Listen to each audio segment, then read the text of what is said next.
basically define our people vegetarian, non-vegetarian. We don't say meat eating. Like, see, we have in animals herbivores and carnivores.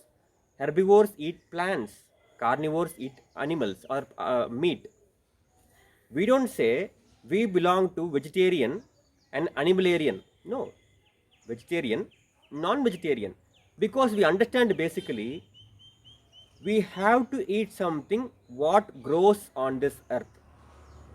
Whatever may be our capacity, we cannot eat what is not growing on this earth. It has to grow in the earth, and then we have to eat this. Basically, plants. All the organisms in this earth have to depend upon plants for their food. That is a natural law. The plants have to depend upon the earth, water, sunlight, and air for its food. The space is everywhere, so we are not mentioning it. This is how food is formed. Now, the plant takes the responsibility of converting these raw elements into a nutrient, which we call carbohydrate, fat, protein, vitamins, minerals, moisture, whatever we call. We cannot convert by taking the raw elements from the nature, so we depend upon the plants, which are actually perfectly engineered organisms which can convert the raw energy into an edible form.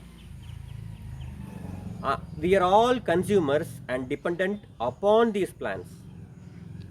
Animals are nothing but a consumer whom we want to consume, which means that's the second hand food what we take from nature. The first hand food is from plants. If you want to eat the best nutrient available on this earth, it should be a first hand nutrient that can only be from plants. There is no nutrient which a plant does not or cannot produce but animal has. If we are aware of some nutrients like that, it may not be completely true, or we are missing an important link in the plant kingdom. That's the only possibility. How is it possible an animal can produce some nutrient which a plant cannot give?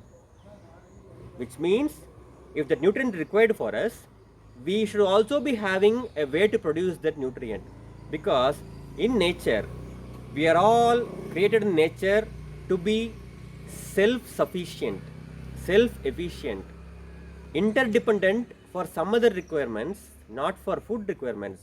We have to depend only on food.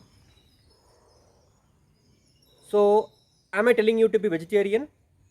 Not very much, but it is not required to be non-vegetarian for a complete perfect health.